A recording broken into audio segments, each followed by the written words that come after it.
Hail and well met. I'm CJ, and I'm going to tell you a story. It's the story of a man named Alexander, a great man. But before I can really explain his tale to you, I need you to first understand where he came from, the path he walked, and who cleared the road for him first. I need you first to understand his father. Philip II of Macedon was a king, but lots of men in history were kings. He was a warrior's king, though, a warrior's general. He sired the first man in history to be ensconced with the moniker, the Great. For whether we like it or not, we are bestowed with both the blessings and the curses, or the sins of those that come before us. Of all our forefathers, now then, let's set the table. Philip needed to change not just the tactics of the army, but he also needed to upend the social order of the day. The nobles would need to give up control. As you might imagine, this is never an easy sell. Also, we'll further briefly look at 3 battles that can help us understand what it is exactly that changed during the years up to and including Philip's reign. The Battle of Canuxa in 401 BC, between the impostor Cyrus the Younger and his brother Artaxerxes of Persia. This is a classic Spartan battle. Cyrus had lots of Peloponnesian warriors, mercenaries, along with their senior commander being a Spartan. The second battle will be that of the Battle of Leuctra. This is where the Thebans dealt a Spartan army a death blow. This wasn't a trick or using walls to hide behind. There was no ambush here. Oh no. This was the first time that the Spartans had lost at their own game. These battles are game changers that both help us understand the contemporary world that Philip drew inspiration from, as well as what he was going to exploit. In the final battle, we'll look to that of Chaeronea, the one that finally allowed King Philip II of Macedon to become the master of Greece, while also helping to turn the page on a chapter of warfare. Okay, so what exactly did he do? He had a few things he needed to set out. First, a socio-economic revolution would be needed. He needed to embolden not just the cavalry, but also to forge a new kind of infantry. Okay, so Macedon was a kingdom, but one that heavily relied on her nobles to raise any kind of real fighting force. Alexander gave a speech at Opus, around Babylon, near the end of his own campaign. It's right after his soldiers, those noblemen and their sons, mutinied.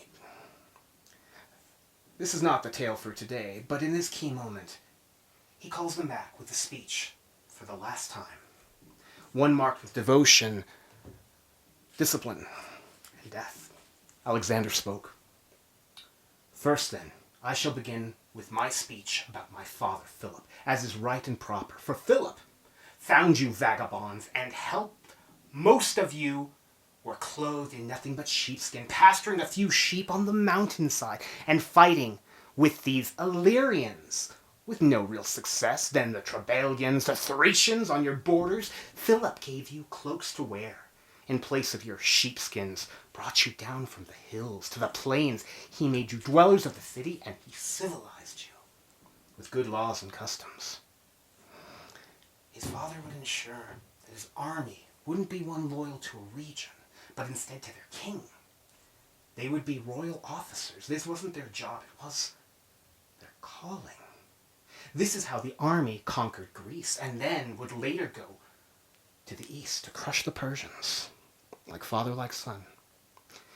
He ends by saying, and so it is left of myself. Of all this toils, I have taken nothing to myself, nor can anyone show treasures of mine save the possessions of yours, protecting them, and what is being guarded safe for you. Nothing concerns myself, as I eat the same food as you, as I wake before you do, so you may have quality sleep in your beds. Macedonians led from the front. They ate last, they slept on the floor. Back to the army of Philip. It was comprised of 3 real groups. First, you had the cavalry. They would need to be rearmed with heavy armor, and not something usually employed, expensive. The full suit, though, head, breastplate, back, the greaves, and then the weapon itself. He gave them a spear, a long one, and then drilled into them, attacking in tight formation. With this master stroke, he had made them into lancers. The ancient way of war was not built for this. This here is what Philip II of Macedon knew in his bones. Squadrons of 200 men could be deployed in different directions if need be. The most elite would then join the companion cavalry. We don't have exact numbers, but somewhere in the 3,000 to 4,000 range is totally believable. They were the hammer for the anvil. Their job was to flank the enemy and destroy them from the sides or the back. One if you can, but if you can get the full encirclement, then you go for that. So then, who would these brave and important men be? It would be the nobles, who would ride with their brothers in arms, which in effect would kind of outweigh any blood ties. Take it even further, though. One could aspire and join their ranks, and thus they could be wed into nobility to ensure their sons a chance at command, a redefinition of loyalties, of honor, of duty. The next two groups were infantry components. In a battle, we don't really have a ton of information against, but it's important to note, against the Illyrians, phalanx was about 36 men, not about, it was. A battalion was 16 men deep. They had this long 18-foot sarissa, leather helmets and jackets with a small shield over their shoulder. The first 6 ranks of the 16 held theirs weighted spears forward, while the back 10 ranks created a mobile wall of ascending spikes that could deter arrows, javelins, axes, whatever you could throw at them, really. The foresight given to this is superb. And it's hard not to be in awe of what these little changes can do. Now, here it's important that I explain what most armies were trying to do. They were essentially trying to push aside until it collapsed, and then send the other army running. This is not the Macedonian way of war. Their army wasn't made for winning battles. It was made for destroying armies. The Hypsae were group 3 in this phalanx. Similarly armed, but heavier, braver warriors. They stood between the phalanx and the cavalry on the right flank. They linked the two halves. So, we can pin the front, we can block the incoming. The cavalry is mobile and really can be on either side. And if we leave our right flank exposed, it's protected even when they're away. Ah, yes. A lot of warfare is based on our dominant hand, by the way. If there's a choice to be made, left or right, most of us will pick what's on the dominant side. Generals of ancient history, and really up until very recently, have always kind of put their honor guard, their elite, their strength, on their right-hand side. Keep that fact in mind, actually. The standard spear at the time was what Philip used to improve on. He took it, and he doubled it for everyone in his army. He essentially gave his army more range without employing archers, hunters, or throwers. He didn't need them. Okay, let's get to 3 battles now. The Greek mercenaries occupied the right. They had 10,000 heavily armed hoplites, 8-foot spears. Cleartus, a Spartan, was who commanded them.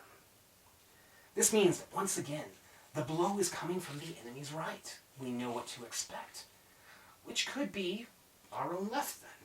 Now, Cyrus had 40,000 troops to his brother's 50, but he was relying on the Greek warriors to even the odds. They did, and then some. The Greek cavalry decimated the Persian chariots and the baggage carts on the left, and then chased them off the field on the other side. Cyrus led his troops into a desperate attempt to kill his brother. He was cut down, though his brother did suffer an injury. The Greeks pursued the Persians with abandon, and they were shocked when they returned to see the Persian cavalry sacking all their supply lines and camps. Both armies reformed, but the Persians left the field. This is what a classic battle for Greek warfare was. The Greeks cared about chasing armies away and taking the ground. Anything that deviated from that was a real challenge. Break the wing and control the field until there's no one left and nothing to do except exchange dead. What this battle shows us is at the height of Spartan military success, this is how they worked. Okay. The next one will be the Battle of Leuctra. Thebes versus Sparta. The Thebans had what was known as the Sacred Band. This was 300 men, 150 gay couples that trained, fought, lived and died with each other. They instilled fear in the battlefield in a way that only one that fights for love truly can. They do not run. In this battle, though, the general said, "I will destroy the serpent's head." He placed his best troops on his left to counter the enemy's best that would be coming. 1,000 Spartans, with one of their kings in the fight. There was very little cavalry to speak of. Both small forces did clash. But the Thebans chased their Spartan counterparts from the field. In an odd display, the Spartan infantry attempted to shift to the right to counter the pressure, but alas, Spartans didn't train for mobile war. No one did, save the Macedonians. The shift created a gap, and the Sacred Band entered the breach and crushed 400 Spartans along with the king. It's a good thing Sparta has two, I guess.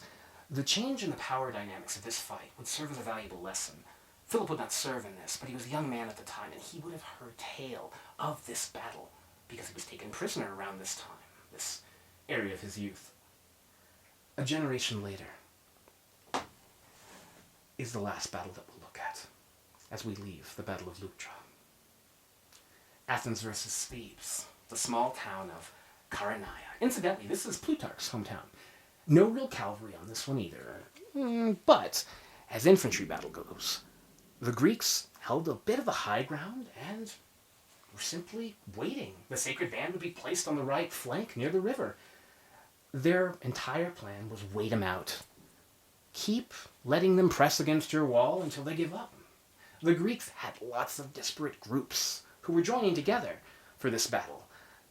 They were facing a united Macedon, with a king who was chomping at the bit to show them what his new army could do.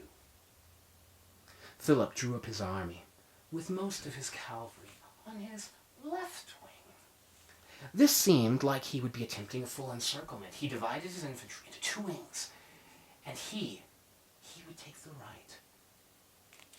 He would leave the left to his son. A 19-year-old Alexander would be given command. Then the armies moved.